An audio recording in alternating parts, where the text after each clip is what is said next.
Pai Senhor, meu amado, bem-vindo de volta à nossa escola bíblica diária.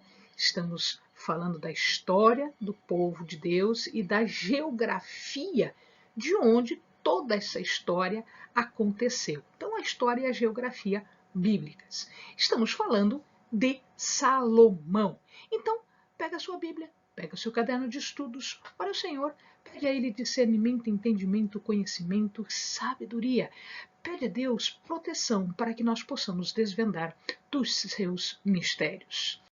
Muito bem, então nós já vimos que Salomão é ungido rei e as consequências diretas e imediatas desta unção. Então agora nós vamos discutir um pouquinho mais profundamente algo que nós falamos no vídeo anterior a respeito desta prosperidade. O reino nunca foi tão tranquilo, tão em paz e tão próspero quanto no reinado de Salomão.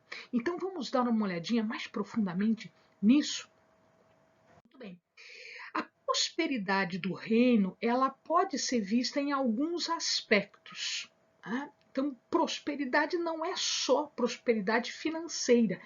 Existe também outras prosperidades que a gente vai ver aqui. Então, uma das primeiras noções, uma primeira ideia de prosperidade é que o reino estava no seu apogeu territorial. Nunca o território foi tão extenso quanto no reinado de Davi e no reinado de Salomão. Então vamos ver isso mais de perto. Então, Deus havia prometido ao seu povo uma região que manasse, né, leite e mel, uma região de riquezas. E o povo, em verdade, durante a época dos juízes e ainda em Saul, não conseguiu dominar toda a extensão territorial que Deus havia determinado para o povo. Isso só aconteceu sob Davi e aí foi mantido por um tempo por Salomão. Então, veja direitinho aqui no mapa. Essa parte mais escura, esse azul mais clarinho aqui, né? Essa parte azulada, é o reino, é a extensão territorial que Saul conquistou, dominou e assegurou para o seu povo. Quando Saul morre, esta era a extensão. Esta era a extensão. Então, se o amado observar aqui, nós ainda vamos ter uma área da Filisteia, os filisteus ainda não estavam dominados, os fenícios não estavam dominados, e na verdade eles não vão estar também. Mas aqui, ó, a região dos amalequitas. Então vai guardando isso, porque daqui a pouquinho a gente vai falar dessas regiões todas de novo, tá? Então, os amalequitas aqui embaixo, em direção ao Egito. O Egito fica para o lado de cá, tá? Então, os amalequitas e os edomitas. Então, aqui, ó, a península do Sinai, aqui o Golfo de Acaba, né? Mar Vermelho, tá? Então, nós temos os amalequitas aqui, não haviam sido conquistados por Saul, mas que foram por Davi. Olha aqui, ele já está em uma coloração diferente. Portanto, Davi já conquista esta região. Olha aqui, os edomitas, Edom, vão ser conquistados por Davi. Então, olha, o território ele vai se estender aqui na divisa agora com o Egito. O Egito fica para cá, tá? Aqui nós vamos ter o Moab, os moabitas. Saul não conquista, mas Davi conquista. Aqui, ó, ele está aqui, Moab. Acima de Moab, aqui, ó, nós temos Amon, os amonitas. E aqui também não haviam sido conquistados por Saul, mas que foram conquistados por Davi, os amonitas.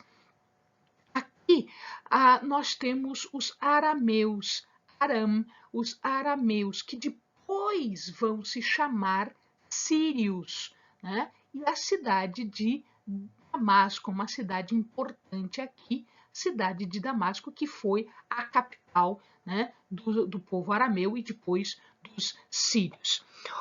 Se nós observarmos, então Davi ele vai fazer esta conquista aqui. Entretanto, ela só foi solidificada, ela só foi confirmada com Salomão. Salomão não conquista isso por guerra, mas por tratado comercial. Então, o que acontecia aqui, essa área toda aqui estava também sob o controle de Salomão, mas um controle econômico. Então, o território, ele vai, aqui, esse é o rio Eufrates, Babilônia está um pouquinho mais para cá. Então ele chega até a cidade de Tifsa, lá às margens do rio Eufrates. Às margens do rio Eufrates. Portanto, Mesopotâmia, do lado de cá. Grava aqui a localização da cidade de Hamat. Aqui, ó, Hamat, ela aparece aqui. Admor aparece aqui, tá? Damasco vai aparecer aqui, tá? Aqui o amado vê a cidade de Tiro, que era o local onde Irão, o rei de Tiro e Sidom, ficava, era o governo dele, ficava em Tiro, tá? Tiro e Sidom, que são os fenícios, tá? Esses não foram conquistados. E o amado vai ver a cidade de Azor, Azor fica aqui, né? Essas cidades todas eu vou citar daqui a pouquinho. A cidade de Megido, ou Megido, como queira, está aqui, ó, Megido ou Megido, tá? Um pouquinho mais para frente, indo em direção a Jerusalém, nós temos uma cidade chamada Gezer, ou Gezer, Gezer, aqui, tá? E aqui nós temos uma outra cidade que vai aparecer mais para frente, que é Rabá. Manaim está aqui, é onde Davi se escondeu. Ó. Manaim está aqui, quando ele fugiu de Absalão. Tá? Manaim está aqui. E aí nós temos, e aqui, Ezion-Geber. Ezion-Geber, nós vamos falar daqui a pouquinho de Ezion-Geber. Então, guarda aí na tua memória. Nós temos Amalek, os amalequitas, os edomitas, Moabe, aqui Amon, Arão, os arameus, que depois são os sírios, tá? E aqui os fenícios e aqui os filisteus. Os filisteus já não incomodam mais porque Davi já deu fim a tudo isso. Guarda isso porque isso é super importante, porque a gente vai falar no próximo slide. Veja lá. Prosperidade, então, territorial. Nunca ela foi tão ampla. Eles dominaram o máximo que podia, inclusive, foi a promessa do Senhor. A prosperidade, o apogeu material, também nós vamos observar aqui. Então, só para que o amado tenha ideia. Salomão fazia comércio com praticamente todo mundo conhecido. Com todos eles conhecidos, porque ali era uma região de passagem entre a Mesopotâmia e o Egito, que eram os dois polos mais desenvolvidos. Então, as regiões mais poderosas e mais desenvolvidas daquela época era o Egito e eram as cidades da Mesopotâmia, Babilônia, Nínive, etc. Então, esses dois polos, eles eram ligados pelo território de Israel. Então, quem vinha do Egito, quem vinha da África e ia para a Mesopotâmia, ia para a Ásia, tinha que passar por ali. Resultado disso é que Salomão fortificou tudo isso e ele cobrava pedágio das caravanas. A caravana, você quer passar pelo meu território? Não tem problema, você pode passar sem problema nenhum, mas você vai pagar um pedágio. E aí Salomão ganhava um bom dinheiro, porque eles pagavam pedágio por passar por ali. Os seus navios, ele fez um acordo comercial com Irão, o rei de Tiro e de Sidom, que eram duas cidades que foram unidas, né, naquele reino dos fenícios, que a gente mostrou agora há pouco.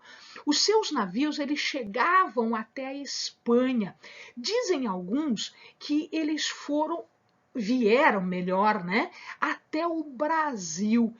E aí, uma teoria é que o ouro de Ofir não era da África, mas era do Amazonas. Nós temos hoje reservas minerais bastante grandes no Amazonas, portanto, essa briga toda, né, que existe em relação ao Amazonas. E dizem alguns que este ouro de Ofir era, na verdade, do Amazonas. Baseado em quê? Baseado em alguns escritos fenícios, de língua fenícia, a letra fenícia, que foi encontrada no Brasil, em algumas regiões do Brasil. E também por algumas características físicas de alguns moradores que não são típicos dos moradores em geral. Então, existem algumas tribos que têm umas características que puxam para os fenícios. Isso é uma teoria, a gente não tem certeza de nada disso porque não ficou registrado, tá? Então, ele tinha acordos comerciais com a África, ele mandava coisas para a África através do Egito, ali por aquela península, e por conta também de navios, de portos que a gente vai ver que existiam em Ezion-Geber e Elat. Para a Ásia, lá para cima, né, para a região da Mesopotâmia, então ele passava por ali, ele ia por ali, e do próprio Egito. No Mar Vermelho, no Golfo de Aqaba, que a gente viu ali, o porto de Ezion-Geber e Elat eram portos que Salomão dominava. Então ele levava as coisas até ali, os seus navios saíam por ali e eles acessavam, eles tinham contato com a África e podiam então fazer todo o comércio. Eles levavam coisas e na volta traziam riquezas. Ele tinha minas de cobre e ferro em Edom. Em Edom. O Amado lembra o mapa que eu mostrei agora há pouco. E ele tinha mina de ouro, existiam minas de ouro também na região dos Amalequitas. Então, cobre, ferro, ouro, né? Ele tinha os metais preciosos e os metais mais úteis e mais importantes daquela região. E ele fez uma refinaria, então existiam refinarias ali na Espanha. Ele levava e trazia metais da Espanha, os navios que ele tinha em sociedade com o Irão faziam isso, mas ele também fez uma refinaria, ou seja, ele trabalhava o cobre em Ezion-Geber. Tá? Vamos dar uma olhadinha de novo nisso? Olha lá. Então aqui, ó, aqui os navios saíam daqui, da região de Tiro, que era litorânea, né, porque ele tinha acordo comercial com o rei Irão, e os fenícios eram exímios navegadores, eles sabiam navegar, e eles iam para a Espanha. Então aqui existiam centros, né, de formação de metais, de refino de metais. Então ele fazia essa viagem aqui, os seus navios. E, inclusive, chegavam ao Brasil, esta é uma teoria, através de achados arqueológicos. Muito bem, aqui, lembra que nós vimos que os amalequitas ficavam do lado de cá e os edomitas ficavam nessa ponta do lado de cá? Então, Elat fica aqui, ó, Elat fica aqui e Ezion-Geber fica aqui. Eram dois portos, então o que ele fazia? Olha, o Egito está para cá e a África está aqui embaixo, está para cá, nessa região para cá. Então, nesse golfo, que a gente chama de Golfo de Aqaba, os navios que saíam daqui, eles tinham dois portos aqui, eles saíam daqui, aqui é a terra de Midian, né? Eles saíam daqui e vinham por esse estreito e eles acessavam aqui toda a África, toda a parte sul aqui do Egito, enfim. Além disso, além desta questão econômica, ele também tinha um exército poderoso, um exército poderoso. Salomão foi o primeiro rei israelita a ter carros de guerra. Carros de guerra foram desenvolvidos e adquiridos por Salomão. Por quê? Graças a Davi, porque Davi fez esse contato com os filisteus. Filisteus, lembrem-se, eles que sabiam trabalhar os metais. E Davi consegue isso, né? Através do seu reinado, ele consegue isso. Então, o rei Salomão foi o primeiro a ter exército com carros de guerra. Então, o carro de guerra, ele era mais ou menos assim, né? Essa é uma representação, claro, mas ele tinha esse aspecto. Então, havia um condutor e havia um guerreiro, normalmente um flecheiro aqui, né? Cada carro era movido, era puxado por 2 cavalos. Olha o que a Bíblia diz para nós. E Salomão chegou a ter 1.400 carros de guerra. Ele tinha estábulos estabelecidos em lugares estratégicos por todo o reino, exatamente para mobilizar o exército. Carro de guerra era tanque de guerra naquela época. E a Bíblia diz que era um preço 450 ciclos de prata por carro. Se eu traduzir isso, se eu mudar isso para quilos, vai dar 7 quilos de prata. O quilo da prata está mais ou menos R$ 4.500. R$ 4.500 é hoje o preço do quilo da prata. Então, R$ 4.500, nós temos aí um valor que se aproxima do valor de um carro hoje, um carro popular, um carro um dos mais baratos, é um carro, né, para cada carro que ele tinha, uns 30 e poucos mil reais. Então, cada carro desse valia isso, porque a tecnologia naquela época era uma tecnologia. E ele tinha 12.000 cavaleiros. A Bíblia diz que ele constrói 12.000 manjedouras para os seus cavalos. Ele não diz quantos cavalos ele tem, mas ele diz que existem 12.000 cavaleiros e ele diz que Salomão construiu 12.000 manjedouras. Ora, 12.000 manjedouras e 12.000 cavaleiros, posso dizer que existiam pelo menos 12.000 cavalos? Posso dizer que existiam 12.000 cavalos. E a Bíblia diz que ele pagava 150 por cavalo. Né? 150 por cavalo dá 2 quilos de prata por cavalo. O quilo da prata está 4.500. Então, ele pagava 9.000 reais por um cavalo egípcio. E se o amado for observar hoje, um cavalo de sangue árabe, um cavalo egípcio, hoje ele deve estar valendo um pouquinho mais do que isso. Tá? Então, só com o exército, então faça a conta, 7 quilos de prata, 4.500 cada, né? 1.400 só em carros de guerra e em cavalos a 2 quilos de prata, de 2 quilos de prata a cada cavalo, 12.000, só isso o amado já imagina a riqueza em exército e em poder militar, nós temos aqui. Moral e religiosa também era um apogeu, por quê? Porque aqui, lembrem-se que a arca já estava em Jerusalém. E aí, quando ele constrói o templo, isso dá um sentido mais profundo do governo que estava centralizado em Jerusalém. Portanto, moral e religiosamente também era o apogeu. Nós não temos aqui, pelo menos no início do governo de Salomão, nenhum desvio moral ou desvio religioso. Isso vai acontecer no final. Ele organizou o reino? Sim. Davi já havia organizado as 12 divisões do exército.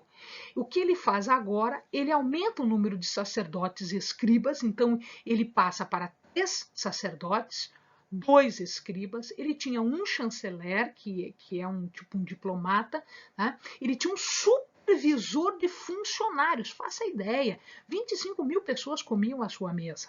25 mil pessoas comiam à sua mesa. Né? Um sacerdote da corte, só para ele, um superintendente do palácio, que era um tipo de um mordomo do palácio, um oficial de trabalho forçado.